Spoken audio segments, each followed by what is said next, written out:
नमस्कार जय जगन्नाथ। आज 29 जनवरी गुरुवार। आज दिन किछि देश और राज्यर किछि गुरुत्वपूर्ण खबर रही। वीडियो को संपूर्ण देखंतु जहाँ फल आपण संपूर्ण सूचना पाई परिबे एवं वीडियो को लाइक सहित चैनल को सब्सक्राइब रखंतु जहाँ फल आपण एई भली लेटेस्ट न्यूज बेटे प्रतिदिन पाई परिबे। तो आसंतु संपूर्ण खबर उपरे नजर पकेबा। प्रथम सूचना रही ओडिशा जुग्म प्रवेशिका परीक्षा UJE 2026 बुधवार ठारू आवेदन आरंभ हो सारी। मार्च 22 तारीख जाए आवेदन चलिब एवं मे 4 रु 9 जाए परीक्षा हेब। एसबु परीक्षा computer based test CBT mode रे परीक्षा हेब। तेणु आवेदनकारी माने UJE ऐप रे समस्त सूचना पाई परिबे। परवर्ती सूचना रही बुधवार ठारू संसद में बजेट अधिवेशन उभय गृह को संबोधित करिवे महामहिम राष्ट्रपति द्रौपदी मुर्मू। सेहीपरि आसंता काली संसद में उपस्थापन हेब अर्थनैतिक सर्वे रिपोर्ट। फेब्रुआरी 1 तारीख रविवार केंद्र अर्थमंत्री निर्मला सीतारमण 2026-27 आर्थिक वर्षर केंद्रीय बजेट उपस्थापन करिवे। परवर्ती सूचना रही एप्रिल ओडिशा रे जनगणना रे प्रथम पर्याय जनगणना कार्य 2टी पर्याय अनुष्ठित हेब। द्वितीय पर्याय फेब्रुआरी 2027 रु आरंभ हेब। सरकारी सूत्र अनुसार प्रथम पर्याय 16 एप्रिल एवं 15 मे 2026 मध्य 30 दिन भितर घर तालिका करण कार्य और जनसंख्या गणना करा। परवर्ती सूचना रही राष्ट्रपति द्रौपदी मुर्मू 5 दिनिया ओडिशा गस्तरे आसुछंती। एही गस्त काल से रायरंगपुर अर्थात जन्ममाटी को 2 दिनिया गस्तरे आसुछंती। तेबे एही गस्त समय अनेक प्रकल्प लोकार्पित और शिलान्यास करिवार कार्यक्रम रही। तेबे फेब्रुआरी 4 तारीख सकाळ 9टा समय वायुसेनार स्वतंत्र विमान IAF MI 17 जोगे पुरी जिला तालबाणिया स्थित हेलीपैड ठारू उड़ान भारी रायरंगपुर दांड बोसु एयर ट्रिप ठारे 10:40 समय पहुंचे। परवर्ती सूचना रही कमिब शीत। आसंता 3 दिन मध्य रातिर तापमात्रा 2 रु 3 डिग्री वृद्धि पाइब। भुवनेश्वर रे आसंता 24 घंटा मध्य सकाळु घन कुहुड़ी रहिबा सह काकर पड़िब। दिनर तापमात्रा 32 डिग्री और रातिर 15 डिग्री रहिब। पाणीपाग विभाग एही आकलन करिछि। परवर्ती सूचना जंगल परिवेश और जलवायु परिवर्तन विभाग मंत्री गणेश राम सिंखोटियाଙ୍କ अध्यक्षतारे आज एक उच्च स्तरीय DFO सम्मेलन अनुष्ठित होई जाइछि। एही बैठक रे जंगल विभागर प्रमुख शासन सचिव भास्कर ज्योति शर्मा, प्रधान मुख्य वन संरक्षक तथा वन बाहिनी मुख्य सुरेश पंत, PCCF वन्यप्राणी PK Jha, PCCF KL Uma Nanduri एवं अन्य वरिष्ठ पदाधिकारी माने उपस्थित थिले। परवर्ती सूचना रही 5टी कार्य दिवस दाबी रे मिलित बैंक यूनियन फोरम डाकरे आज पूर्ण दिवस बैंक धर्मघट होईछि। एही धर्मघट रे भारतीय स्टेट बैंक स्टाफ एसोसिएशन एवं ऑफिसर एसोसिएशन मिलित भावे सामिल होई केन्दुझर स्थित SCI आंचलिक वाणिज्य कार्यालय सम्मुख रे कार्य बंद करी आंदोलन को ओह्लाइछंती। परवर्ती सूचना अमेरिका रे आजिकाली बरफपात नुआ संकट सृष्टि करिछि। अमेरिकार पूर्वोत्तर भागरे सोमवार बरफ झड़ कारण अति कम 30 जनक मृत्यु होइछि। एही झड़ कारण दक्षिण रे किछि भागरे वर्षा पर स्थिति अधिक खराब होइछि। लक्षाधिक लोक सोमवार बिजुली नथिबा कारण अधिक समस्यार सम्मुखीन होइछंती। परवर्ती सूचना आदानी ग्रुप और ब्राजिल प्रमुख विमान निर्माता कंपनी एम्बायर भारत में रिजियोनाल विमान उत्पादन सुविधा स्थापन पाई एक रणनीति रे सहयोग घोषणा करछंती। एही सहयोग देशर देशीय उत्पादन क्षमता को शक्तिशाली करबा सह आत्मनिर्भर भारत लक्ष्य को गति देब। ପରବର୍ତ୍ତୀ ସୂଚନା ଜାନୁଆରୀ ମାସ ଶେଷ ହେବାକୁ ଯାଉଛି ଏବଂ ଫେବୃଆରୀ ଆରମ୍ଭ ହେବାକୁ ଯାଉଛି। ଯଦି ଆପଣ ଏହି ମାସରେ କୌଣସି ବ୍ୟାଙ୍କ ସମ୍ବନ୍ଧୀୟ କାମ ସମାପ୍ତ କରିବାକୁ ଚାହାନ୍ତି ତେବେ ଆପଣଙ୍କୁ ପ୍ରଥମେ ଜାଣିବା ଉଚିତ ଯେ କେଉଁ ଦିନ ବ୍ୟାଙ୍କ ଗୁଡିକ ବନ୍ଦ ରହିବ। ଭାରତୀୟ ରିଜର୍ଭ ବ୍ୟାଙ୍କ RBI ଫେବୃଆରୀ ମାସର ବ୍ୟାଙ୍କ ଛୁଟିର ସମ୍ପୂର୍ଣ୍ଣ ତାଲିକା ଆନୁଷ୍ଠାନିକ ଭାବରେ ଘୋଷଣା କରିଛି। ଫେବୃଆରୀ 2026 ରେ ବ୍ୟାଙ୍କ ଛୁଟିର ତାଲିକା ଫେବୃଆରୀ 1 ରବିବାର ସାପ୍ତାହିକ ଛୁଟି, ଫେବୃଆରୀ 14 ଶନିବାର ଦ୍ୱିତୀୟ ଶନିବାର, ଫେବୃଆରୀ 15 ରବିବାର ସାପ୍ତାହିକ ଛୁଟି, ଫେବୃଆରୀ 22 ରବିବାର ସାପ୍ତାହିକ ଛୁଟି, ଫେବୃଆରୀ 28 ଶନିବାର ଚତୁର୍ଥ ଶନିବାର। ଏହି ତାରିଖ ଗୁଡିକରେ ସାରା ଭାରତରେ ସମସ୍ତ ସରକାରୀ ଏବଂ ଘରୋଇ କ୍ଷେତ୍ରରେ ବ୍ୟାଙ୍କ ଶାଖା ବନ୍ଦ ରହିବ। ପରବର୍ତ୍ତୀ ସୂଚନା ମହାରାଷ୍ଟ୍ରର ଉପମୁଖ୍ୟମନ୍ତ୍ରୀ ଏବଂ ଏନସିପି ମୁଖ୍ୟ ଅଜିତ ପାୱାରଙ୍କ ବିମାନ ଦୁର୍ଘଟଣାରେ ପରଲୋକ ଘଟିଛି। ଏହି ଦୁର୍ଘଟଣା ମହାରାଷ୍ଟ୍ରର ବାରାମତୀରେ ଘଟିଛି। ବିମାନଟି ବାରାମତୀରେ ଅବତରଣ କରୁଥିବା ସମୟରେ ଏହି ଘଟଣା ଘଟିଥିଲା। ଦୁର୍ଘଟଣାରେ ବିମାନଟି ସମ୍ପୂର୍ଣ୍ଣ ନଷ୍ଟ ହୋଇଯାଇଥିଲା। ରିପୋର୍ଟ ଅନୁସାରେ ଏହା ଅଜିତ ପାୱାରଙ୍କ ବ୍ୟକ୍ତିଗତ ବିମାନ ଥିଲା।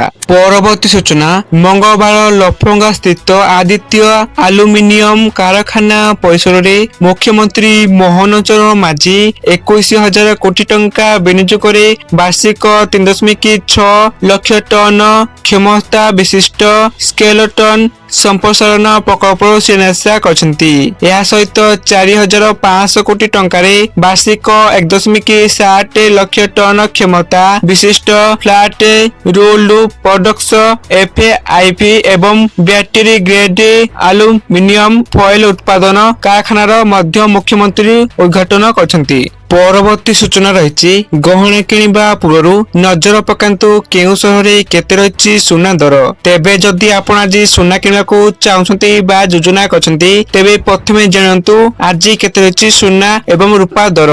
ଆଜି ଭାରତୀୟ ବଜାରରେ 24 କ୍ୟାରେଟ ସୁନା ମୂଲ୍ୟ 10 ଗ୍ରାମ ପିଛା 1,61,194 ଟଙ୍କା ରହିଛି। ସେହିପରି 22 କ୍ୟାରେଟ ସୁନା ମୂଲ୍ୟ 10 ଗ୍ରାମ ପିଛା 1,85,450 ଟଙ୍କା ଛୁଇଁଛି।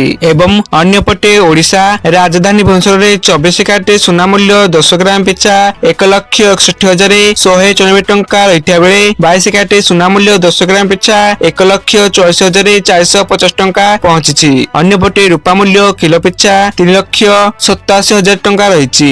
ପରବର୍ତ୍ତୀ ସୂଚନା ରହିଛି ଭାରତ ଏବଂ ୟୁରୋପ ମଧ୍ୟରେ ଏକ ଐତିହାସିକ ବାଣିଜ୍ୟ ଚୁକ୍ତି ସ୍ୱାକ୍ଷରିତ ହୋଇଛି। ପ୍ରାୟ 2 ଦଶନ୍ଧି ଧରି ଚାଲିଥିବା ଆଲୋଚନା ପରେ ଭାରତ ଏବଂ ୟୁରୋପୀୟ ସଂଘ ମଧ୍ୟରେ 16ତମ ଶିଖର ସମ୍ମିଳନୀ ଦିଲ୍ଲୀରେ ହାଇଦ୍ରାବାଦ ହାଉସରେ ଅନୁଷ୍ଠିତ ହୋଇଯାଇଛି, ଯେଉଁଠାରେ ଏକ ମୁକ୍ତ ବାଣିଜ୍ୟ ଚୁକ୍ତିନାମା ଚୂଡାନ୍ତ ହୋଇଛି। ପରବର୍ତ୍ତୀ ସୂଚନା 77ତମ ସାଧାରଣତନ୍ତ୍ର ଦିବସ ଚଳିତ ଜାନୁଆରୀ 26 ତାରିଖ କେନ୍ଦୁଝର ଜିଲ୍ଲା ସଦର ମହକୁମାରେ ମହାସମାରୋହରେ ପାଳିତ ହୋଇଯାଇଛି। ଏହି ଅବସରରେ କେନ୍ଦୁଝର ଷ୍ଟାଡିୟମ ଠାରେ ମୁଖ୍ୟ ଅତିଥି ଭାବେ ମାନ୍ୟବର ମନ୍ତ୍ରୀ ଖାଦ୍ୟ ଯୋଗାଣ ଓ ଖାଉଟି କଲ୍ୟାଣ ଏବଂ ବିଜ୍ଞାନ ଓ ବୈଷୟିକ ବିଭାଗ ଶ୍ରୀ କୃଷ୍ଣଚନ୍ଦ୍ର ପାତ୍ର ଜାତୀୟ ପତାକା ଉତ୍ତୋଳନ କରିବା ସହ ସମ୍ମିଳିତ ଆନୁଷ୍ଠାନିକ ପ୍ୟାରେଡରେ ଅଭିବାଦନ ଗ୍ରହଣ କରିଥିଲେ। ପରବର୍ତ୍ତୀ ସୂଚନା ବିଶ୍ୱ ଅର୍ଥନୈତିକ ଏବଂ ବାଣିଜ୍ୟ ରାଜନୀତି ଦ୍ରୁତ ଗତିରେ ପରିବର୍ତ୍ତନ ହେଉଛି। ଆମେରିକା ରାଷ୍ଟ୍ରପତି ଡୋନାଲ୍ଡ ଟ୍ରମ୍ପଙ୍କ ସୁରକ୍ଷାବାଦୀ ନୀତି, ଉଚ୍ଚ ଶୁଳ୍କ ଏବଂ ଅନିଶ୍ଚିତ ବାଣିଜ୍ୟ ମନୋଭାବ ଯୋଗୁଁ ଅନେକ ପ୍ରମୁଖ ଦେଶ ଏବେ ଆମେରିକା ଉପରେ ନିର୍ଭରଶୀଳତା ହ୍ରାସ କରିବା ପାଇଁ ରଣନୀତି ଗ୍ରହଣ କରୁଛନ୍ତି। ପରବର୍ତ୍ତୀ ସୂଚନା ବିଶ୍ୱବିଦ୍ୟାଳୟ ଅନୁଦାନ ଆୟୋଗ UGC ର ନୂତନ ସମାନତା ନିୟମାବଳୀ 2026 କୁ ନେଇ ବିବାଦ ବଢିବାରେ ଲାଗିଛି। ବିଶ୍ୱବିଦ୍ୟାଳୟ ଗୁଡିକରେ ସଂରକ୍ଷିତ ବର୍ଗର ଛାତ୍ରଛାତ୍ରୀଙ୍କ ପ୍ରତି ହେଉଥିବା ଜାତିଭିତ୍ତିକ ଭେଦଭାବକୁ ରୋକିବା ପାଇଁ କେନ୍ଦ୍ର ସରକାର ଏହି ନିୟମ ଜାରି କରିଛନ୍ତି। ତେବେ ଏହି ନିୟମକୁ ନେଇ ଦେଶର ବିଭିନ୍ନ ସ୍ଥାନରେ ସାଧାରଣ ବର୍ଗର ଛାତ୍ରଛାତ୍ରୀ ଏବଂ କେତେକ ସଂଗଠନ ପକ୍ଷରୁ ତୀବ୍ର ବିରୋଧ ପ୍ରଦର୍ଶନ କରାଯାଉଅଛି। পরবর্তী সূচনা হাইকোর্টে রত্নভଣ୍ଡାର ଗଣତି ମଣତି ସମ୍ପର୍କିତ ମାମଲା ହାଇକୋର୍ଟରେ ପକ୍ଷ ରଖିଲା ମନ୍ଦିର ପ୍ରଶାସନ। ମନ୍ଦିର ପ୍ରଶାସନ କହିଛି ରତ୍ନ ଗଣତି ମଣତି ପାଇଁ ଏସଓସି ପ୍ରସ୍ତୁତ ହୋଇସାରିଛି। ରାଜ୍ୟ ସରକାରଙ୍କ ଅନୁମୋଦନ ମିଳିଲେ ହେବ ଗଣତି ମଣତି। 1978 ମସିହା ଗଣତି ମୁତାବକ ରତ୍ନ ଅଛି କି ନାହିଁ ତାହା ଉପରେ ସ୍ପଷ୍ଟ ସୂଚନା ଲୋଡ଼ିଲେ ଆବେଦନକାରୀ। ଅଳଙ୍କାର ଓଜନ କମିଲେ ଗୁରୁତର ସହ ଗ୍ରହଣ କରାଯିବ। ରତ୍ନଭଣ୍ଡାର ଚାବି ହଜିବା ପ୍ରସଙ୍ଗରେ ଉଦ୍ବେଗ ପ୍ରକାଶ କଲେ ହାଇକୋର୍ଟ। ପରବର୍ତ୍ତୀ ସୂଚନା ଅଷ୍ଟ୍ରେଲିଆ ପରେ ଫ୍ରାନ୍ସରେ 15 ବର୍ଷ କମ ବୟସ୍କ ଶିଶୁଙ୍କ ସୋସିଆଲ ମିଡିଆ ବ୍ୟବହାର ଉପରେ ବ୍ୟାନ୍। ସରକାର ଶିଶୁ ଏବଂ ନାବାଳକଙ୍କ ଡିଜିଟାଲ ସୁରକ୍ଷାକୁ ସୁରକ୍ଷା ଦେବା ପାଇଁ ଏକ ବଡ଼ ପଦକ୍ଷେପ ନେଇଛନ୍ତି। ରାଷ୍ଟ୍ରପତି ଇମାନୁଏଲ ମାକ୍ରନଙ୍କ ସମର୍ଥନରେ ନ୍ୟାସନାଲ ଆସେମ୍ବଲିରେ ବହୁମତରେ ପାସ୍ ହେଲା ବିଲ୍। ପରବର୍ତ୍ତୀ ସୂଚନା ଆମେରିକା ରାଷ୍ଟ୍ରପତି ଡୋନାଲ୍ଡ ଟ୍ରମ୍ପ ପୁଣିଥରେ ଇରାନ ପ୍ରତି ବିଶ୍ୱର ଦୃଷ୍ଟି ଆକର୍ଷଣ କରିଛନ୍ତି। ସେ ଦାବି କରିଛନ୍ତି ଯେ ଏକ ବିଶାଳ ଆମେରିକୀୟ ନୌସେନା ନୌବାହିନୀ ଇରାନ ଆଡ଼କୁ ଯାଇଛି। ଏହି ବିବୃତ୍ତି ବିଶ୍ୱଯୁଦ୍ଧରେ ସମ୍ଭାବନା ବିଷୟରେ ଚିନ୍ତା ସୃଷ୍ଟି କରିଛି। ଟ୍ରମ୍ପ ଆୟୋୱାର ଲାଇଭ୍ ଭୋଟରେ ତାଙ୍କ ସମର୍ଥକମାନଙ୍କୁ ସମ୍ବୋଧିତ କରିବା ସମୟରେ ଏହି ବିବୃତ୍ତି ଦେଇଥିଲେ। ପରବର୍ତ୍ତୀ ସୂଚନା କ୍ୟାପିଟାଲ ହସ୍ପିଟାଲରେ ଦୂର ହେବ ସମସ୍ୟା, ରୋଗୀକୁ ମିଳିବ ଆହୁରି ଉନ୍ନତି ମାନର ଚିକିତ୍ସା ସେବା। କ୍ୟାପିଟାଲ ହସ୍ପିଟାଲରେ ବଢିବ ଆଇସିୟୁ ବେଡ୍ ସଂଖ୍ୟା। 16ରୁ ବେଡ୍ ସଂଖ୍ୟା 40 ହେବ। ରୋଗୀ କଲ୍ୟାଣ ସମିତି ବୈଠକରେ ଏନେଇ ବଡ଼ ନିଷ୍ପତ୍ତି ଗ୍ରହଣ କରାଯାଇଅଛି। ପରବର୍ତ୍ତୀ ସୂଚନା ପୋଲିସ ନିଯୁକ୍ତି ପାଇଁ ସରକାର ପ୍ରଣୟନ କରିଥିବା ନୂଆ ନିୟମାବଳୀ Odisha unified services staff selection commission rules 2025 କେବେ କାର୍ଯ୍ୟକାରୀ ହେବ ସେ ନେଇ ସତ୍ୟପାଠ ମାଧ୍ୟମରେ ଅବଗତ କରିବାକୁ ରାଜ୍ୟ ସରକାରକୁ ହାଇକୋର୍ଟ ନିର୍ଦ୍ଦେଶ ଦେଇଛନ୍ତି। ମୁଖ୍ୟ ବିଚାରପତି ଜଷ୍ଟିସ ହରିଶ ଟଣ୍ଡନ ଓ ଜଷ୍ଟିସ ଏମ୍.ଏସ୍. ରମଣଙ୍କୁ ନେଇ ଗଠିତ ଖଣ୍ଡପୀଠରେ ଆଇନଜୀବୀ ଶିବଶଙ୍କର ମହାନ୍ତିଙ୍କ ପୋଲିସ ଏସଆଇ ନିଯୁକ୍ତି କେଳାଙ୍କାରୀ ସମ୍ପର୍କିତ ଜନସ୍ୱାର୍ଥ ମାମଲାରେ ଶୁଣାଣି ହୋଇଥିଲା। ପରବର୍ତ୍ତୀ ସୂଚନା ୟୁଜିସି ଗାଇଡଲାଇନକୁ ନେଇ ବିବାଦ ସୃଷ୍ଟି ହେବା ପରେ କେନ୍ଦ୍ର ଶିକ୍ଷାମନ୍ତ୍ରୀ ଧର୍ମେନ୍ଦ୍ର ପ୍ରଧାନ କହିଛନ୍ତି କ୍ୟାମ୍ପସରେ ଜାତିଗତ ଭେଦଭାବ ଦୂର କରିବା ପାଇଁ ଜାରି ନିୟମର ଦୁରୁପଯୋଗ ହେବାକୁ ଦିଆଯିବ ନାହିଁ। ଏହା ୟୁଜିସି ଭାରତ ସରକାର ଓ ରାଜ୍ୟ ସରକାରଙ୍କ ଦାୟିତ୍ୱ। ସମ୍ବିଧାନ ପରିସର ଭିତରେ ସମସ୍ତ କାର୍ଯ୍ୟ କରାଯିବ। ପରବର୍ତ୍ତୀ ସୂଚନା ଗଣତନ୍ତ୍ର ଦିବସ ଅବସରରେ ରାଷ୍ଟ୍ରପତି ଦ୍ରୌପଦୀ ମୁର୍ମୁ ଆଟ୍ ହୋମ୍ ପାର୍ଟିରେ ନୂଆ ବିବାଦ ସୃଷ୍ଟି ହୋଇଛି। ରାଷ୍ଟ୍ରପତିଙ୍କ ଅନୁରୋଧ ସତ୍ତ୍ୱେ ବିରୋଧୀ ନେତା ତଥା କଂଗ୍ରେସ ସାଂସଦ ରାହୁଲ ଗାନ୍ଧୀ ଆସାମ ଗାମୁଛା ପିନ୍ଧି ନଥିବା ବିଜେପି ଅଭିଯୋଗ ଆଣିଛି। ରିସେପସନ ପାର୍ଟିରେ ରାଷ୍ଟ୍ରପତିଙ୍କ ସମେତ ପ୍ରଧାନମନ୍ତ୍ରୀ ନରେନ୍ଦ୍ର ମୋଦି ବିଦେଶୀ ଅତିଥିମାନେ ଗାମୁଛା ପକାଇଥିଲେ। ପରବର୍ତ୍ତୀ ସୂଚନା ରହିଛି ରାଜ୍ୟ ଆଇନ ସେବା ପ୍ରାଧିକରଣ କର୍ତ୍ତୃପକ୍ଷଙ୍କ ନିର୍ଦ୍ଦେଶ କ୍ରମେ ଗଞ୍ଜାମ ଜିଲ୍ଲା ଦିଗପହଣ୍ଡି କୋର୍ଟ ପରିସରରେ ଥିବା ତାଲୁକ ଆଇନ ସହାୟତା କମିଟି ପକ୍ଷରୁ ସୋମବାର ପବିତ୍ର ସାଧାରଣତନ୍ତ୍ର ଦିବସ ଅବସରରେ ବାଲ୍ୟ ବିବାହ ମୁକ୍ତ ଭାରତ ସଚେତନା ସାଇକେଲ ରାଲି ସହର ପରିକ୍ରମା କରିଥିଲା।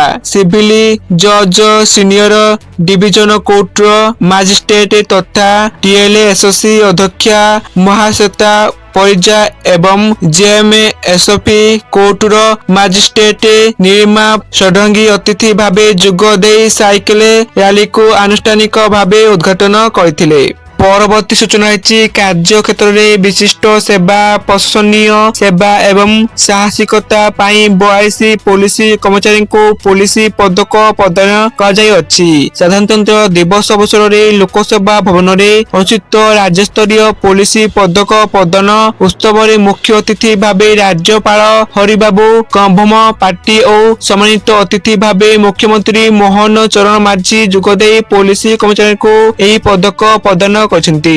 ପରବର୍ତ୍ତୀ ସୂଚନା ସଡ଼କ ପରିବହନ ଏବଂ ରାଜପଥ ମନ୍ତ୍ରଣାଳୟ ଜାତୀୟ ରାଜପଥ ଫି ନିୟମ 2008ରେ ସଂଶୋଧନ କରିଛି। ଏହା ଅଧୀନରେ ଯଦି ଏକ 2 ଲେନ୍ ବିଶିଷ୍ଟ ଜାତୀୟ ରାଜପଥ 4 ଲେନ୍ କିମ୍ବା ତାଠାରୁ ଅଧିକରୁ ପ୍ରଶସ୍ତ କରାଯାଇଛି ତେବେ ଗାଡି ଚାଳକଙ୍କ ଠାରୁ ସମ୍ପୂର୍ଣ୍ଣ ଟୋଲ୍ ଟିକସ ନିଆଯିବ ନାହିଁ।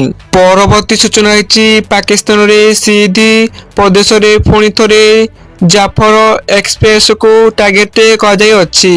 ବାଲୁଚ ରିପବ୍ଲିକାନ ଗାର୍ଡ ଟ୍ରେନ୍ ଉପରେ ଆକ୍ରମଣ କରିଛନ୍ତି। ସେମାନେ ରେଳ ଟ୍ରାକରେ ଏକ ଶକ୍ତିଶାଳୀ ଆଇଇଡି ବିସ୍ଫୋରଣ କରି ଏହାକୁ ଉଡାଇ ଦେଇଛନ୍ତି। ବିସ୍ଫୋରଣ ଯୋଗୁଁ କେଉଁଠାରୁ ରାଉଲପିଣ୍ଡ ଯାଇଥିବା ଟ୍ରେନରେ ଅନେକ କୋଚ୍ ଲାଇନଚ୍ୟୁତ ହୋଇଯାଇଛନ୍ତି। ତ ଏହା ଥିଲା ସୂଚନା। ଆପଣମାନେ ଭିଡ଼ିଓକୁ ସମ୍ପୂର୍ଣ୍ଣ ଦେଖିଥିବାରୁ ଆପଣମାନଙ୍କୁ ଧନ୍ୟବାଦ।